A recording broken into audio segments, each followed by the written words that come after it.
Well, it's been a while since I've done an update, so I thought I'd better get that cracking. Hey, look, we've had some great successes and some issues. You can see some movement in the pond over there. That's the silver perch starting to take some feed. I just threw that in.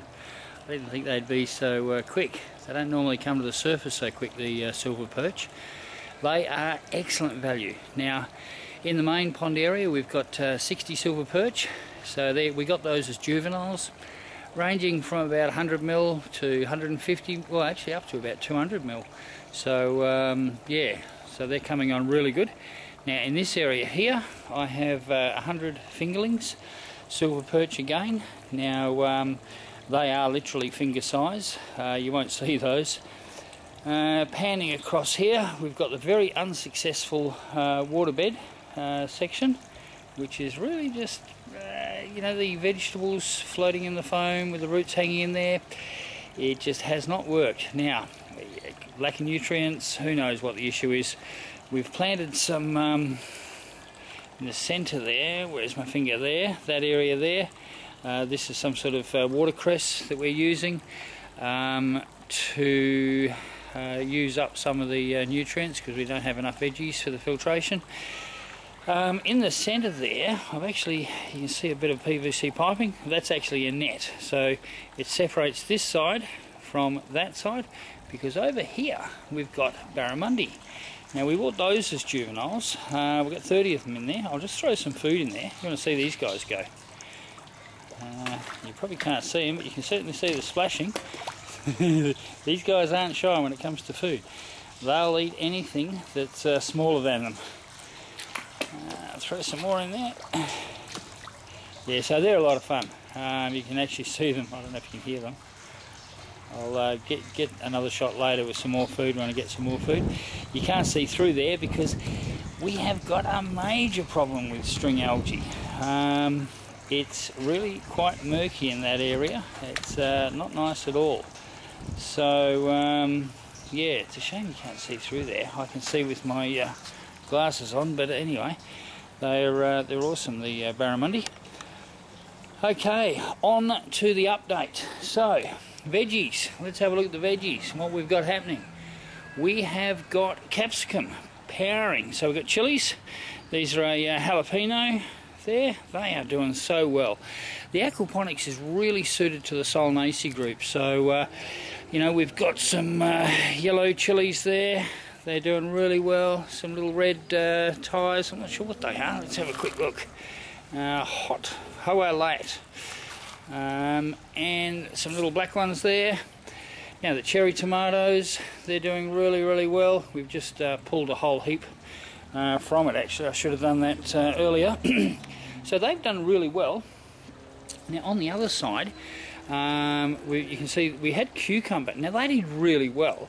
They weren't full size, they were probably only, I don't know, about that big. We've got some of those inside. Now we've got a mix here. We've got, what do we got? Eggplant, zucchinis, something else in there, collie.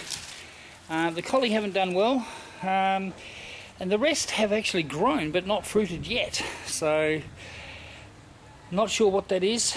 Yeah, yet to be determined. Corn. We grew corn. Bonsai corn. Now you've heard of baby corn? Well, I've reinvented it. Bonsai corn. Not very nice, by the way.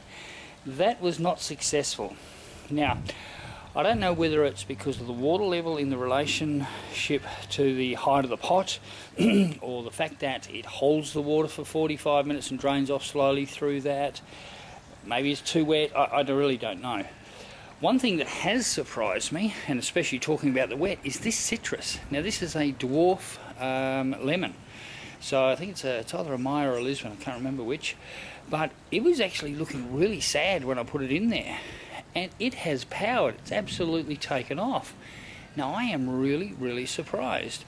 They do not like wet feet. So given that, you would think that there is not a wet feet issue. So I know at the other end, in fact, where are we? Down here, the last pot is actually empty. That had a kaffir lime in it. which admittedly was not well when I put it in there, but I actually had to pull it out because it was going backwards really quickly. So, you know, it's hard to say. It's all trial and error and testing. You know, at this rate, the food production, now we've got a bed over the other side, so we'll go over there. But at this rate, the food production is very expensive. I wouldn't want to calculate the cost of the dwarf cucumbers I had. They weren't actually really dwarfs. Now look at the end. Look at the growth there. Right, rock melon. Absolutely awesome growth. Fantastic flower production. Not one fruit. So, you know, indicating possible, you know, phosphorus, potassium shortage in the mix. We haven't been as vigilant with the supplement of sea salt that we were going to give it. Now, if you look here, the chives are going very well. They're powering. So are the onion chives and garlic chives. Now, the lettuce, they are a little sparse, and you know, they're lacking that luster in the foliage. You know, it's quite disappointing. The celery's grown looking quite healthy, but again, the leaves are curling a little bit now. The beetroot's actually doing quite well. Carrots, now that could be an interesting experiment, growing carrots in expanded clay. Going to be interesting when we pull these, so see what shape they are. Next we've got the Roma tomatoes, always my favourite, one of the old originals. But again, they're starting to look a little bit sad, so I'm a little bit concerned. Some more chives. We've got some of the red leaf lettuce. We had some beans. They've come to the end. And again, we've got some capsicum there. They're powering. They're looking actually magnificent. So, and some snow peas at the end, which have, you know, they actually fruited really early, quite young, so weren't full-size fruit. Again, bonsai. So, you know, most of what I've seen of the aquaponic stuff has been under shade, which sort of goes against the grain. Whoa, we get thunderstorms in the background. Sort of goes against the grain, growing veggies in the shade. Yeah, so who knows? Now, you have to make your own decisions on all of that, whether it's viable. It's more of a fun thing than a you know, a certain production thing. You're certainly not going to support a family on the produce, that's for sure. But looking at the pond now, here's where I could actually start a pulp factory. The string algae problem. Now we had a green water algae issue which cleared up, but you can see around the edges there. Now I actually have to spend a few hours each weekend trying to sort this out, clean it out. Now we have a solution, except I actually can't find any right at the moment. Now if I pan across to the other side, you can see it all down there. Now that's tethering to the side, and we've actually got algae beds, you know, growing up from the bottom, coming upwards. Now the solution is barley straw.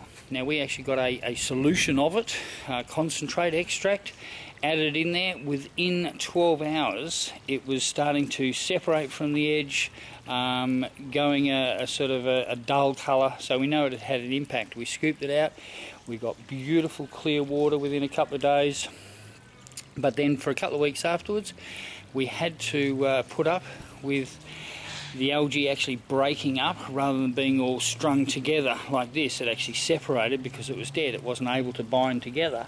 So that caused an issue with the filters on the pumps. Now, if we had bales of straw in there, we'd be able to probably maintain what the extract did to control it.